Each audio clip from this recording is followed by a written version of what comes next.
বন্ধুরা, আজ রেসিপি নিয়ে চলে এলাম রান্নার। এখন আজ চিকেন বানবে। কড়া গরম হয়ে গেছে, তেল দিয়েছি, তেজপাতা, শুকনো লঙ্কা দিচ্ছি, সাথে গরম মশলা ফোড়নে। আর পুঁই ডাঁটা দিয়ে, মোটা মোটা পুঁই ডাঁটা দিয়ে আলু দিয়ে আর চিকেন বানবে। আপনারাও ভালো এমনি করে খাবেন, দেখবে ভালো লাগবে পুঁই ডাঁটা। পেঁয়াজ দিয়েছি, পেঁয়াজটা ভাজা ভাজা হয়ে গেলে একটু টমেটো দেবো, টমেটো দিচ্ছি।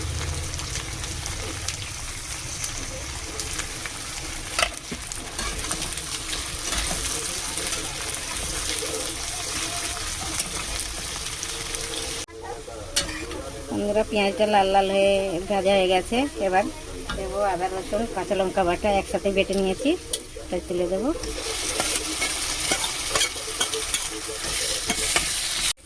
বন্ধুরা, আদা, রসুন, পেঁয়াজ ভালো ভাজা হয়ে গেছে। এবার টমেটো কুচিটা দেবো।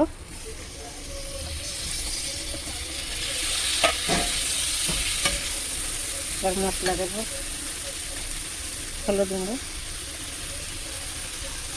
একটু লাল লঙ্কা, একটু ধনের গুঁড়ো, জিরের গুঁড়ো,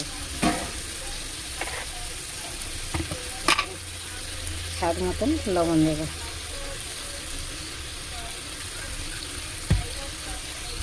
মশলাটাকে ভালো করে ভেজে নেব, ঢেকে দেবো। মশলাটা তেলটা ছেড়ে দিলে তারপরে চিকেন তুলে দেবো। বন্ধুরা, মশলা কষা হয়ে গেছে, তেল ছেড়ে দিয়েছে। এবার চিকেন তুলে দেবো। মাংস তুলে দিচ্ছি।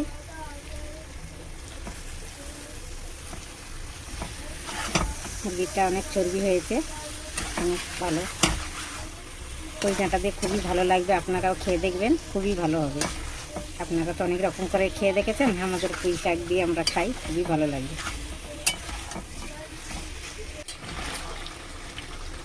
বন্ধুরা, তেল বেরিয়ে গেছে। এবার আমি পুঁই খাড়া, মোটা মোটা পুঁই খাড়া আর আলু তুলে দেবো।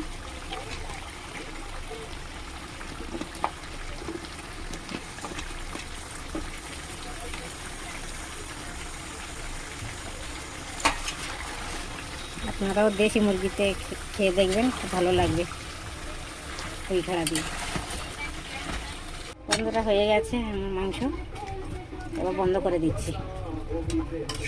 মাংসের ঝোল হয়ে গেছে, পুঁই খাড়া আলু দিয়ে মাংসের ঝোল হয়ে গেছে।